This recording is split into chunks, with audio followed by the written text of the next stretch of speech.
দর্শক, এই মুহূর্তে আমরা আছি কেন্দ্রীয় শহীদ মিনারে এবং আপনারা কিছুক্ষণ আগে দেখেছেন যে সুপারিশপ্রাপ্ত শিক্ষক যারা রয়েছে তাদের কিন্তু মশাল মিছিল চলছিল, যেটি শাহবাগ থেকে শুরু করে কেন্দ্রীয় শহীদ মিনার এবং কেন্দ্রীয় শহীদ মিনারে এসে তাদের যে দ্বিতীয় কার্যক্রম যেটি ছিল মোমবাতি প্রজ্বলন, সেই মোমবাতি প্রজ্বলন কিন্তু তারা সেই কার্যক্রম কিন্তু তারা শুরু করেছেন। আমরা এই মুহূর্তে আপনাদেরকে সেই চিত্রটি দেখাচ্ছি।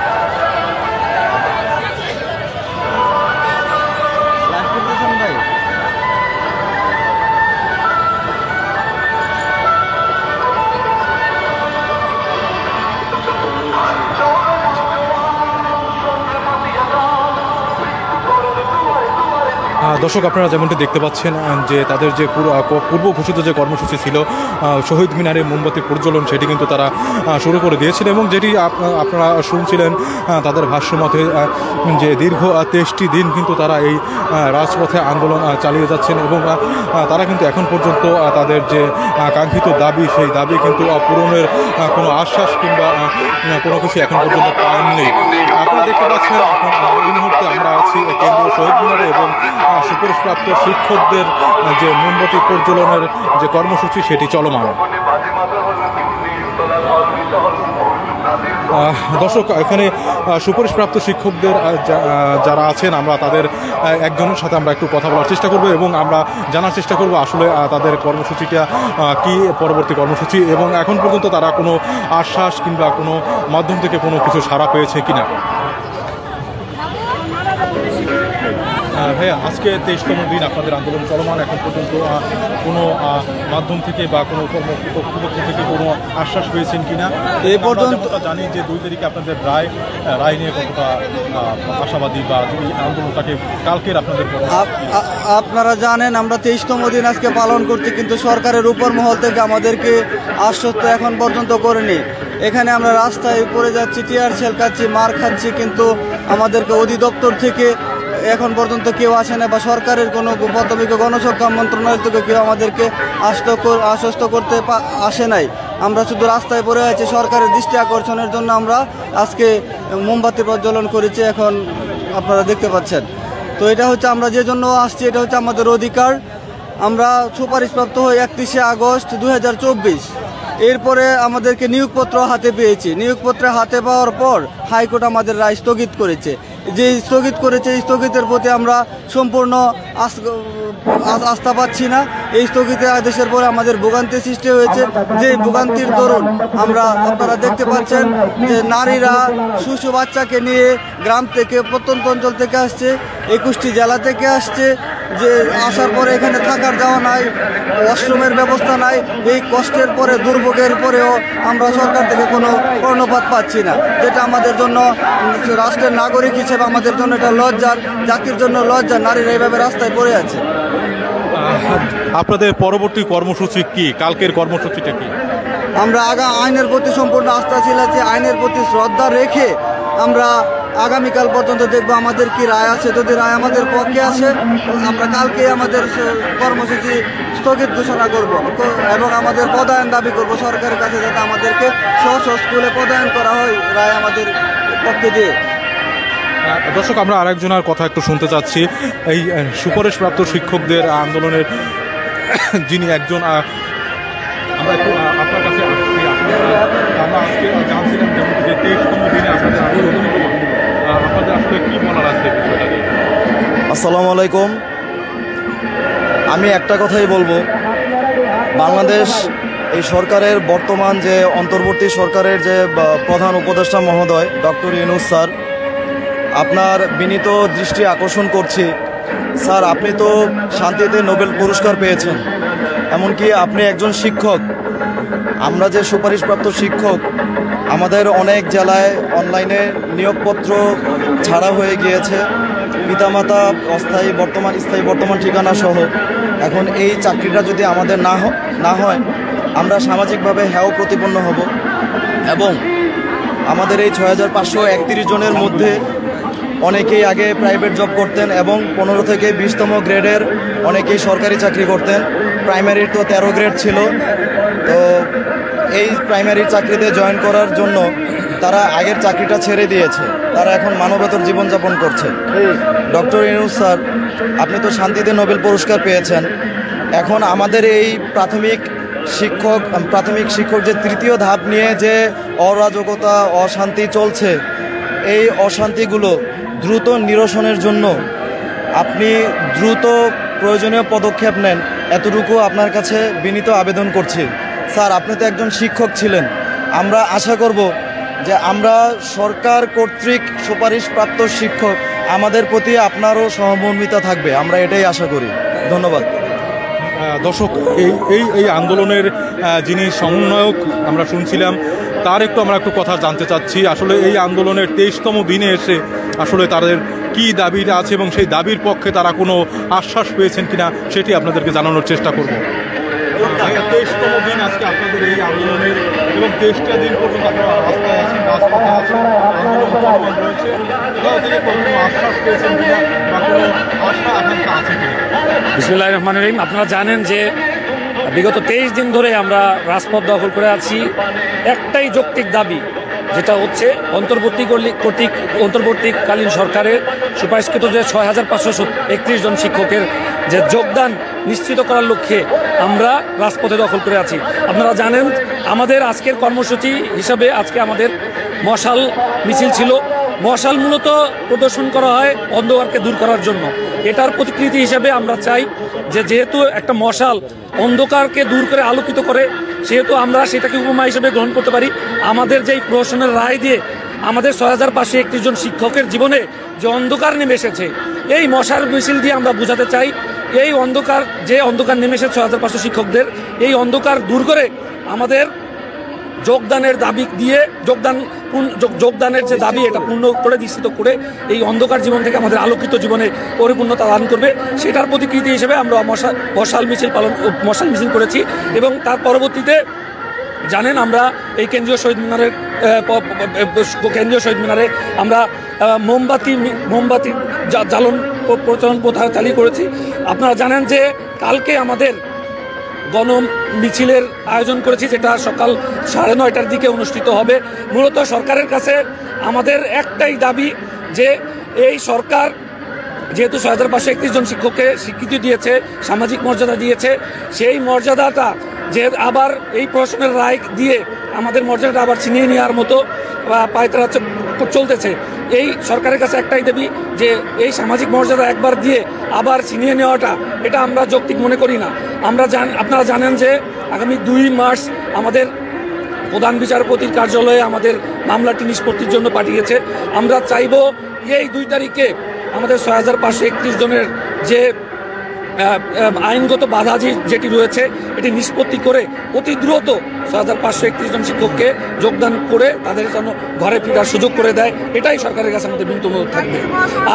আর একটি বিষয় বলে রাখতে চাই, আমাদের পূর্ব ঘোষিত কালকে আমাদের মহাসমাবেশের ডাক দিয়েছি, যেখানে বাংলাদেশের 21টি জেলার, ঢাকা এবং চট্টগ্রামের 21টি জেলার দূর দূরান্ত থেকে আমাদের সুপারিশপ্রাপ্ত শিক্ষক ভাই বোনেরা আসবেন। আপনারা যথাসময়ে 9:30 মিনিটে আমরা শাহবাগের জাদুঘরের সম্মুখে হাজির হবেন এবং আমাদের এই দাবিকে সবার সামনে সঠিকভাবে প্রকাশ করবেন, সেই আহ্বান আপনাদের প্রতি রইল। আমার নাম তালুকদার পিয়াস, আমি একজন সুপারিশপ্রাপ্ত শিক্ষক, 3য় ধাপ। দর্শক, যেমনটা আপনারা শুনছিলেন সুপারিশপ্রাপ্ত শিক্ষকদের সমন্বয়ক ইনি কথা বলছিলেন এবং আগামীকালের যে কর্মসূচিটি রয়েছে সেটি কিন্তু জানাচ্ছিলেন। আমরা আরেকজন শিক্ষকের সাথে একটু কথা বলতে চাচ্ছি। ভাই, 23তম দিন আজকে চলছে আপনাদের আন্দোলনের, 23তম দিনে এসে আসলে কতটুকু আশার প্রতীক দেখতে পাচ্ছেন? আচ্ছা দেখুন, আমি যদি আপনাকে একটু পেছন থেকে বলি, গত মাসের 6 তারিখ আপনাদের হাইকোর্ট থেকে একটা রায় হয়েছিল, যেটা আমাদের বিপক্ষে গিয়েছিল। পরবর্তীতে আমাদের এটার জন্য সুপ্রিম কোর্টে অ্যাপিলেট ডিভিশনে আপনার অধিদপ্তর থেকে অ্যাপিল করা হয়। আপনারা খুব ভালো করে একটা বিষয় জানেন, আমরা 6531 জন এই সরকারের আমলে সুপারিশপ্রাপ্ত হই। আর যখন আমরা সুপারিশপ্রাপ্ত হই, তখন এই সরকার, অন্তর্বর্তীকালীন সরকার, এই উপদেষ্টা কমিটি, জনপ্রশাসন মন্ত্রণালয়, আইন মন্ত্রণালয় এবং প্রাথমিক ও গণশিক্ষা মন্ত্রণালয় থেকে অনুমতি সাপেক্ষে আমাদেরকে যোগ্যতার ভিত্তিতে সুপারিশ প্রাপ্ত করেন। সেই হিসাবে আমরা আমাদের এই 6531 জন ব্যক্তি আমাদের যাবতীয় কাগজপত্র আমাদের নিজ নিজ জেলায় ডিপি অফিসে আমরা জমা প্রদান করি। ইতিপূর্বে আমাদের বেশ কয়েকটি জেলায় আমাদের পুলিশ ভেরিফিকেশন সহ যোগদানপত্র, আমরা নিয়োগপত্র হাতে পেয়ে গিয়েছি, কিন্তু দুর্ভাগ্যবশত আমরা আজকে যোগদান করতে পারছি না। এর পিছনে রয়েছে যারা সুপারিশপ্রাপ্ত হয়নি, যারা চাকরির পরীক্ষা পাশ করেনি, ভাইভা পরীক্ষা যাদের রেজাল্ট আসেনি, তারা আমাদের এগেনস্টে গিয়ে, এই সরকারের এগেনস্টে গিয়ে এই রাষ্ট্রের বিরুদ্ধে তারা একটি রিট করে। এই অবৈধ রিটের কারণে এই রাষ্ট্র আমাদের নিয়োগপত্রটা স্থগিত করে দেয়। অত্যন্ত দুঃখের বিষয় হচ্ছে একটি, আজকে আমরা এই 6531 জন পরিবার মানবতার জীবনযাপন করতেছি। আমরা সামাজিকভাবে, পারিবারিকভাবে অনেক রকম হেনস্থার শিকার হচ্ছি। আমরা অনেকে নিজের চাকরি ছেড়ে দিয়ে এসেছি। আমরা অনেকে সরকারি চাকরি করতাম 19তম, 18তম, 20তম গ্রেডের। আমরা এই 13তম, 14তম গ্রেডের চাকরি পেয়ে সেই চাকরি পর্যন্ত ছেড়ে দিয়েছি। আজকে আমরা অনাহারে দিন কাটাচ্ছি। শাহবাগের মতো একটি গুরুত্বপূর্ণ জায়গায় আজকে 23তম দিন আমরা আমাদের আন্দোলন চালিয়ে যাচ্ছি। অত্যন্ত দুঃখের বিষয়, রাষ্ট্রের আজ পর্যন্ত একজন ব্যক্তি এসে আমাদেরকে এইটুকু পর্যন্ত আশ্বাস দেয়নি। তাহলে আমরা তো এই সরকারের কাছে, এই উপদেষ্টা সরকারের কাছে এইটুকু আশা করতে পারি, কিন্তু তাদের পক্ষ থেকে আজ পর্যন্ত আমাদেরকে এইটুকু আশ্বাস দেওয়া হয়নি। কেন? আমরা আমাদের ন্যায্য অধিকার ফিরে পেতে চাই। আমরা আগামী 2 তারিখ সুপ্রিম কোর্টের অ্যাপিলেট ডিভিশনের প্রধান বিচারপতির কার্যালয়ে 5 সদস্য বিচারপতির বেঞ্চে আমাদের এই মামলাটি চলমান থাকবে। আমরা আশাবাদী করি এই সরকারের প্রতি শ্রদ্ধা রেখে, এই অ্যাপিলেট ডিভিশনের প্রতি শ্রদ্ধা রেখে, এই বিচারপতিদের প্রতি শ্রদ্ধা রেখে আমাদের 6531 জন পরিবারের এই দাবিটা মেনে নিন। আমাদেরকে আমাদের কর্মস্থলে ফিরে যেতে দিন। আমরা সুশিক্ষায় সুশিক্ষিত করতে চাই কোমলমতি শিশুদেরকে, বাচ্চাদেরকে আমরা সুশিক্ষায় পড়ালেখা করতে চাই। কিন্তু একটি দুঃখের বিষয় আপনাদেরকে বলে রাখি, এই একই সার্কুলারে প্রথম ধাপ, দ্বিতীয় ধাপ চাকরি করতেছে এবং দ্বিতীয় প্যানেলটাও চাকরি করতেছে। যে দ্বিতীয় প্যানেল চাকরি করতেছে তারা আমাদের পরে সুপারিশপ্রাপ্ত হয়েছে। আমরা তাদের আগে সুপারিশপ্রাপ্ত হয়ে আমরা যোগদান করতে পারছি না। এই দুঃখের কথা, এই কষ্টের কথা আমরা রাষ্ট্রকে বারবার জানান দিচ্ছি, বারবার বলতেছি, তারা আমাদের কথা শুনতেছে না। আমরা 19 বিধিমালায় এই সরকারি চাকরির জন্য অ্যাপ্লিকেশন করি। 19 বিধিমালায় আমরা রিটার্ন পরীক্ষা দিয়ে উত্তীর্ণ হই, তারপরে আমরা ভাইভা পরীক্ষা দিয়ে উত্তীর্ণ হই। কিন্তু সেই 19 বিধিমালার আলোকেই আজকে রাষ্ট্রের বিভিন্ন পর্যায়ে, আমি যদি আপনাকে স্পষ্ট করে বলি তাহলে বলতে পারি, রেলওয়ে, বিটিভি, এসডিডি, বিদ্যুৎ মন্ত্রণালয়, এই সকল সেক্টরে আজকে সবাই চাকরি করতেছে এই 19 বিধিমালায়। কিন্তু আমাদের বেলায় এসে এই বিধিমালা কার্যকর হচ্ছে না। কেন? কেন এই বিধিমালা কার্যকর হবে না? আমরা কি এর বিপক্ষে নাকি? আমাদের ন্যায্য অধিকার আমরা ফেরত পাচ্ছি না। আমি রাষ্ট্রের কাছে একটি আবেদন করতে চাই। আমরা এখানে 6531 জন ব্যক্তি না, আমাদের একটি পরিবার আছে। আমাদের এক একজন পরিবারে কারো 5 জন, কারো 10 জন করে সদস্য রয়েছেন। আমরা এখানে কম বেশি 1 থেকে 2 লক্ষ মানুষ সম্পৃক্ত। আমাদের এই 1 থেকে 2 লক্ষ মানুষের এই পেটে লাথি মারার এরকম একটা কার্যক্রম চলতেছে, এরকম দুঃসাহস চলতেছে। আমি মাননীয় প্রধান উপদেষ্টা ইউনূস স্যারের দৃষ্টি আকর্ষণ করতে চাই। আপনি ইতিপূর্বে নারীর অধিকার নিয়ে কাজ করেছেন। আমাদের 6531 জন পরিবারের মধ্যে এখানে প্রায় 4000-এর বেশি নারী রয়েছেন। এই নারী আপুদের, এই বোনদের, এই ভাইদের এই কষ্টের কথা চিন্তা করে তাদের ন্যায্য অধিকারটা আপনি ফিরিয়ে দিন। আমি আপনার কাছে আবার আবেদন করতে চাই, আকুল আবেদন করতে চাই, 6531 জনের প্রতিনিধি হিসেবে আবেদন করতে চাই। আপনি আমাদের যোগ্যতা অনুযায়ী চাকরি দিয়েছেন, আমাদের যোগ্যতা অনুযায়ী চাকরিটা ফিরিয়ে দিন। এবং আপনার কাছে একটি অনুরোধ, অবশ্যই বাংলাদেশের সংবিধানে কাউকে কখনো যোগ্যতা দিয়ে, কাউকে কখনো চাকরি দিয়ে চাকরি ফেরত নিয়ে এই রকমের কোনো সংবিধান বাংলাদেশে নেই। তাহলে সংবিধানের আলোকে আপনি আমাদের এই অধিকার হরণ করবেন না প্লিজ। আমি রাষ্ট্রের কাছে আবারও অনুরোধ করব, আমরা আমাদের যোগ্যতা চাকরি পেয়েছি, আমরা আমাদের যোগ্যতা চাকরি করতে চাই। আমাদের এই আন্দোলন, আমাদের এই কর্মসূচি চলমান থাকবে। আগামী 2 তারিখ পর্যন্ত আমরা আমাদের কর্মসূচি চলমান রাখবো। 2 তারিখ যখন আমাদের পক্ষে যোগদানের প্রত্যাশার কথা চলে আসবে, আমরা আমাদের ঘরে ফিরে যাব, আমরা আমাদের স্কুলে ফিরে যাব, আমরা আমাদের কর্মস্থলে ফিরে যাব। আমরা রাষ্ট্রের বিপক্ষ লোক নই, আমরা রাষ্ট্রের শত্রু নই, আমরা রাষ্ট্রের সহায়ক, আমরা এই দেশের শিক্ষক, আমরা সুপারিশপ্রাপ্ত হয়েছি, আমরা আমাদের শিক্ষকতা পেশায় যেতে চাই। ধন্যবাদ। দর্শক শুনছিলেন সুপারিশপ্রাপ্ত শিক্ষকদের একজন কথা বলছিলেন এবং তিনি কিন্তু যে দাবিটি আছে সেই দাবিটি কিন্তু তিনি উল্লেখ করেছিলেন এবং একটি কথা বারবার বলছেন তিনি যে তাদের এই দাবিটি যৌক্তিক এবং সেই দাবিটি তাদের মেনে নেওয়ার কথা, যেটি তিনি বারবার উল্লেখ করছেন। এবং আপনারা দেখতে পাচ্ছেন যে মোমবাতি প্রজ্বলনের যে কর্মসূচিটি সেটি কিন্তু চলমান রয়েছে। এই মুহূর্তে আমি আছি কেন্দ্রীয় শহীদ মিনারে।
দর্শক, আপনারা দেখতে পাচ্ছেন যে সুপারিশপ্রাপ্ত শিক্ষকদের যে পূর্ব ঘোষিত যে কর্মসূচিটি ছিল মোমবাতি প্রজ্বলন কেন্দ্রীয় শহীদ মিনারে, সেটি কিন্তু চলমান রয়েছে এবং এই মুহূর্তে আমি সেটি আপনাদেরকে দেখানোর চেষ্টা করছি।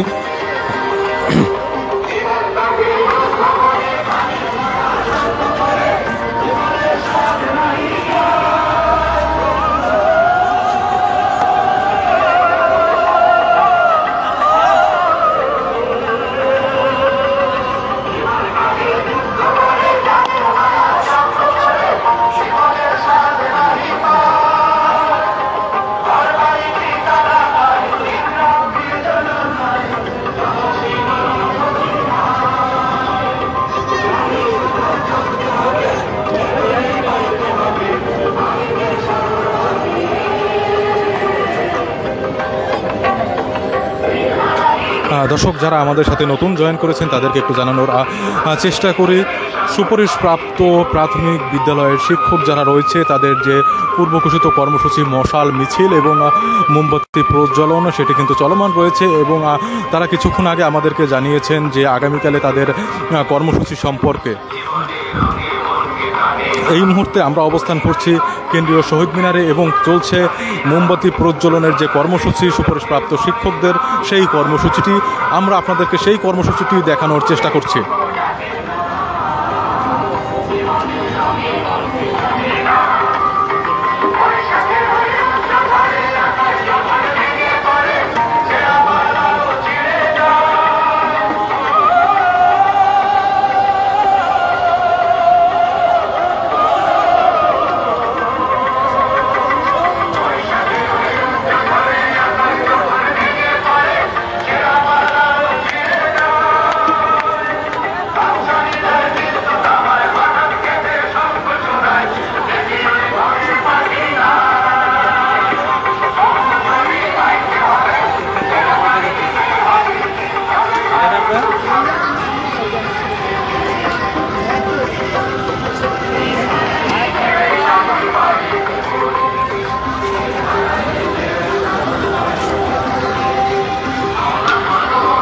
দর্শক, এই ছিল আমার কাছে সর্বশেষ আপডেট কেন্দ্রীয় শহীদ মিনার থেকে সুপারিশপ্রাপ্ত শিক্ষকদের যে আজকের কর্মসূচি, সেখান থেকে এতক্ষণ আপনাদের সাথে ছিলাম আমি মিঠুন রাজ। নতুন কোনো আপডেট আসলে অবশ্যই আপনাদেরকে জানিয়ে দেওয়া হবে। ততক্ষণ পর্যন্ত আমাদের সাথে থাকুন। ধন্যবাদ সবাইকে।